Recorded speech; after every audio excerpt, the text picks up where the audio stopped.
दोस्तों, पृथ्वी पर जीवों की करोड़ों प्रजातियां पाई जाती हैं और कई बार ये प्रजाति एक साथ मिलकर भी अपना जीवन जीते हुए देखी जा सकती हैं। किंतु अलग अलग प्रजातियों के जीवों से दोस्ती करने के मामले में जो जीव सबसे आगे रहा है वो है इंसान। भले ही इंसानों को जंगलों का दोहन करने के लिए जाना जाता हो और ये भी सच है कि हमने अनेकों जानवरों की प्रजातियों को नष्ट भी किया है, किंतु प्रत्येक कहानी के दो पहलू होते हैं और इंसानों को भी जानवरों से दुश्मनी के साथ साथ दोस्ती करने के लिए भी जाना जाता है। तो चलिए आज के वीडियो में इंसानों द्वारा दोस्त बनाए गए जानवर और उन जानवरों से की गई दोस्ती के पीछे की वजहों को ही जानने की कोशिश करते हैं। कुत्ता। दोस्तों, सही मायने में कुत्ते को ही सच्चा इंसानी दोस्त कहा जाता है। कुत्तों को इंसानों द्वारा अपना दोस्त या कहिए पालतू करीब 30,000 साल पहले ही बनाया जा चुका था। अधिकतर जानवरों के साथ हमने दोस्ती अपने स्वार्थ के कारण की है, किंतु कुत्तों के मामले में ऐसा नहीं है। कुत्ते और इंसान की दोस्ती दो तरफा थी, मतलब कुत्ते और इंसान दोनों को ही एक दूसरे की सहारे की आवश्यकता रही है। कुत्ते को इंसानों का सबसे प्राचीन दोस्त भी माना जाता है। कुत्ते हमारे तब से दोस्त हैं जब से हमने खेती करना भी नहीं सीखा था, बल्कि हम जंगलों में शिकार किया करते थे। इतिहासकार मानते हैं कि जैसे जैसे मनुष्यों की बुद्धिमानी बढ़ी, वैसे वैसे जानवरों को चारों ओर से घेरते हुए पहाड़ों आदि से गिराकर हम बड़े पैमाने पर शिकार करने लगे। ऐसे में हमारे पास मांस के रूप में भोजन की अधिकता थी। इस भोजन को पाने के लालच में कुछ भेड़िए हमारे इर्द गिर्द मंडराने लगे। हम बाकी बचा मांस भेड़ियों के सामने फेंककर अपने रहने के ठिकानों को साफ रखते थे। भेड़ियों की दो खासियतें होती हैं, एक तो ये मिलजुल कर रहते हैं, दूसरा इनके भीतर स्ट्रेस हार्मोन की अधिकता होती है। इस स्ट्रेस हार्मोन के कारण ही भेड़िए अधिक हिंसक होते हैं। इन्हें जल्दी से किसी बाहरी जीव से दोस्ती नहीं करते। किंतु जिस तरह से सभी इंसानों का स्वभाव एक जैसा नहीं होता, कुछ इंसान बेहद गुस्से वाले तो कुछ काफी हंसमुख स्वभाव रखते हैं, उसी प्रकार से सभी भेड़ियों का स्वभाव भी एक जैसा नहीं हो सकता। ऐसे में जिन भेड़ियों का स्वभाव शांत था, उन्हीं ने इंसानों के आसपास रहना शुरू किया। हम जानते हैं कि विकासवाद के सिद्धांत के अनुसार जीवों में लगातार परिवर्तन आते रहते हैं और ये सिद्धांत भेड़ियों पर भी लागू होता है। इंसान केवल उन्हीं भेड़ियों को अपने साथ रखते थे जो कम हिंसक थे। वहीं हिंसक भेड़ियों को इंसानों द्वारा मार दिया जाता था। इसलिए इंसानों के पास रहने वाले वही भेड़िया अगली पीढ़ी को जन्म देने लगे जिनका स्वभाव शांत था, जिस वजह से पीढ़ी दर पीढ़ी इंसानों के पास रहने वाले भेड़ियों के शरीर में स्ट्रेस हार्मोन कम होने लगा और भेड़िया वफादार कुत्तों में बदल गए। एक कहावत है कि नया 9 दिन और पुराना 100 दिन। कुत्तों के साथ हमारी दोस्ती पर यह कहावत पूर्णतः लागू होती है। कुत्तों के बाद हमने कई जानवरों से दोस्ती की, किंतु धीरे धीरे दूसरे जानवरों के साथ हमारी दोस्ती सिमट गई। वहीं हमारा ये सबसे पुराना दोस्त यानी कुत्ता आज भी हमारे आसपास ही निवास करता है और अपनी वफादारी के लिए जाना जाता है। गाय। दोस्तों, मानव की बुद्धिमानी लगातार बढ़ रही थी। हम किसी समय ताजे फल और मांस इत्यादि ही खाते थे, किंतु इन वस्तुओं को हासिल करने के लिए रोजाना प्रयास करने पड़ते हैं, अर्थात इन्हें स्टोर रखने की सुविधा नहीं होती। ऐसे में हमने खेती के महत्व को समझा। खेती का महत्व सिर्फ अन्न उत्पादन तक ही नहीं होता, बल्कि दुधारू जानवरों को भी हम इसी श्रेणी में शामिल करते हैं। कुत्तों के बाद हमारे द्वारा गायों को पालतू बनाए जाने के दावे को अधिकतर इतिहासकार मानते हैं। माना जाता है कि आज से करीब 9 से 10,000 साल पहले हमने गायों को पालतू बनाना शुरू किया। पालतू बनते ही गाय का महत्व हमारे लिए बेहद ही अधिक हो गया था, क्योंकि किसी भी प्रकार का भोजन उपलब्ध न होने पर हम गाय का दूध पीकर खुद को जिंदा रख सकते थे।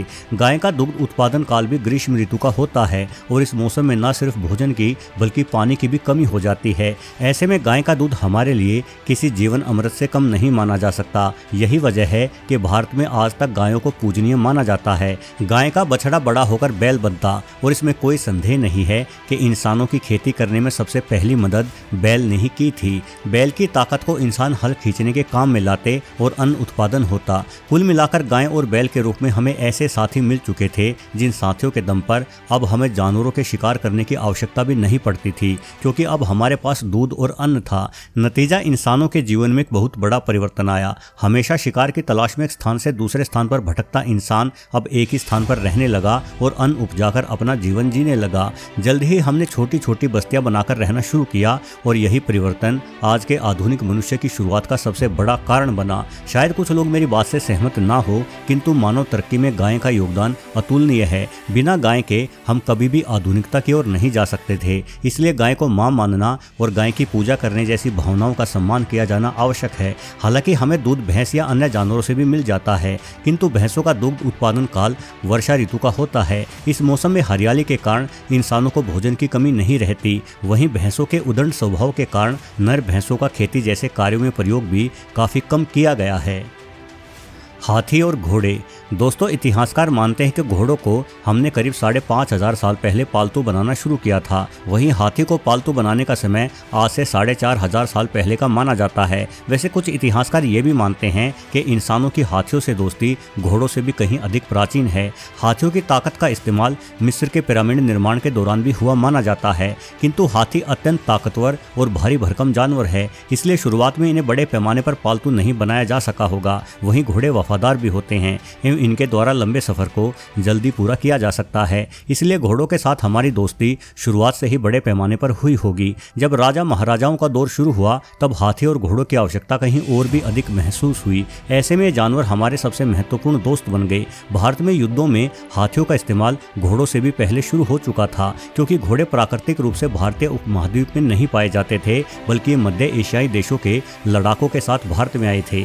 भारत में कई राजाओं के पास हजारों की संख्या में हाथी युद्ध के लिए तैनात रहते थे। सिकंदर की राजा पोरस के साथ हुई लड़ाई में भी पोरस के हाथियों ने महत्वपूर्ण भूमिका निभाई थी। न सिर्फ हाथी के ऊपर सवार होकर राजा और सेनापति लड़ते थे, बल्कि हाथी के सूंड में तलवार भी बांध दी जाती थी। अपने सूंड को लहराते हुए हाथी अनेकों दुश्मनों को अपनी तलवार से काट डालता था। ये माना जाता है कि हाथी को हर वस्तु उसके वास्तविक स्वरूप से दोगुनी बड़ी दिखाई पड़ती है, इसलिए घोड़ों को हाथी से मुकाबला करने के लिए घोड़ों के मुंह पर हाथी के सूंड जैसी एक संरचना को लपेट दिया जाता था, ताकि हाथी को भ्रम हो कि उसके सामने कोई घोड़ा नहीं बल्कि हाथी ही खड़ा है। हाथी और घोड़ों के साथ साथ कई क्षेत्रों में ऊंटों का भी इस्तेमाल युद्धों में किया जाता था। वैसे इन जानवरों का सेनाओं द्वारा आज तक भी इस्तेमाल किया जा रहा है, किंतु अब यह इस्तेमाल लड़ाई के दौरान नहीं बल्कि गश्त आदि लगाने के दौरान ही किया जाता है।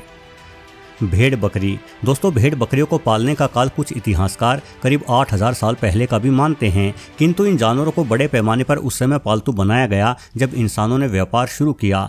ऊन उत्पादन से लेकर मांस के उपभोग तक में भेड़ बकरियों का इस्तेमाल किया जाता था, जो आज तक भी जारी है। इसके अतिरिक्त भेड़ बकरियों से रेशा, चर्म, खाद एवं बाल या कहिए ऊन भी प्राप्त की जाती है। भेड़ बकरियों को पालना बेहद आसान होता है। एक तो ये लगभग हर प्रकार की वनस्पति को खा लेती है, जिस कारण से इनके लिए चारा उगाने की आवश्यकता भी नहीं पड़ती, बल्कि भेड़ बकरियां गैर कृषि योग्य भूमि पर उगी वनस्पति को ही खाकर अपना गुजारा कर लेती हैं। इसी कारण से पहाड़ी क्षेत्रों में रहने वाले इंसानों द्वारा इन्हें और भी पहले से ही पालतू बनाया जाता होगा। भेड़ बकरियां किसी भी माहौल में खुद को ढाल लेती हैं। इन्हें बेहद गर्म स्थानों से लेकर बर्फीले इलाके तक में आसानी से पालतू बनाया जा सकता है। साथ ही इनके हल्के शरीर के कारण इनसे किसी प्रकार का कोई खतरा भी काफी कम होता है। इसके अलावा भेड़ बकरियों को रहने के लिए भी काफी छोटा स्थान चाहिए होता है। भेड़ बकरियों को व्यापार में सीधे तौर पर शामिल किए जाने के सबूत भी मिलते हैं, जैसे कि किसी कीमती वस्तु के बदले एक निश्चित संख्या में भेड़ और बकरियों को दिए जाना, यानी एक तरह से इन जानवरों का इस्तेमाल मुद्रा के तौर पर भी किया जाता था। दोस्तों, मशीनी युग शुरू होने से पहले हमारी तरक्की में विभिन्न जानवरों का योगदान महत्वपूर्ण रहा है। भले ही हम संसार के सबसे बुद्धिमान जीव क्यों न हो, किंतु ये भी सच है कि बिना इन जानवरों से दोस्ती किए और इन्हें पालतू बनाए हम कोई तरक्की नहीं कर सकते थे। वीडियो देखने के लिए आपका बहुत बहुत धन्यवाद।